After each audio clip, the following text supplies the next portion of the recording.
Hi అండి. ఇప్పుడు చూడండి, ఈ పాయింట్ ముందు నేను చూపించాను కదా మీకు. ఇది ఇక్కడ ఇది ఇలాగ వచ్చినప్పుడు దీని కింద ఒక నట్టు ఉంటుంది. ఈ నట్టు మనం మధ్యలో జస్ట్ ఇలా స్క్రూ డ్రైవర్ పెట్టుకొని దీన్ని ఇట్లా లూజ్ చేసినామంటే, ఇట్లా లూజ్ చేసినామంటే ఇది 0 పాయింట్ పడిపోతుంది. ఈ 0 పాయింట్ పడిపోయినప్పుడు మిషన్ కుట్టేసుకోవచ్చండి. అలా కాదు అనుకుంటే మనం అంచులు కుట్టుకోవాలన్నప్పుడు ఇది జస్ట్ 3 పాయింట్లో ఇక్కడ చూడండి, ఈ 3 ఇంచెస్లో పెట్టుకోవాలి. ఈ అంచులు కుట్టేటప్పుడు 2 ఇంచెస్ అండి. ఈ ఒక చేతి ఇది పెట్టుకొని ఇక్కడ ఈ నెట్ కన్నా టైట్ చేసేసుకున్నామంటే మనం అంచులు కుట్టేసుకోవచ్చు. అలా కాదు ఫాల్స్ కుట్టుకోవాలనుకుంటే దీన్ని కరెక్ట్గా 3 దగ్గర పెట్టుకుంటే నీట్గా వస్తుందండి.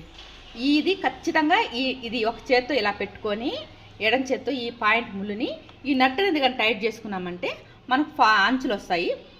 3లో పెట్టుకుంటే అంచులు కుట్టుకోవచ్చు, 2లో కుట్టుకుంటే ఫాల్స్లు పెట్టుకోవచ్చు.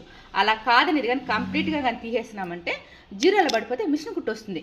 కానీ ఎంత మిషన్ కుట్టు వచ్చినా కూడా మన మిషన్లో వచ్చిన కుట్టు దీంట్లో రాదండి. చూపిస్తాను చూడండి, అది కూడా చూడండి.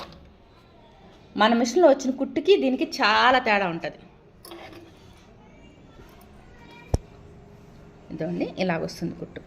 కింద వేరే కలర్ చెప్పాను కదండి, ఇదండి స్ట్రైట్ కుట్టు ఇలా వస్తుంది. స్ట్రైట్ కుట్టు కూడా వేసుకోవచ్చు.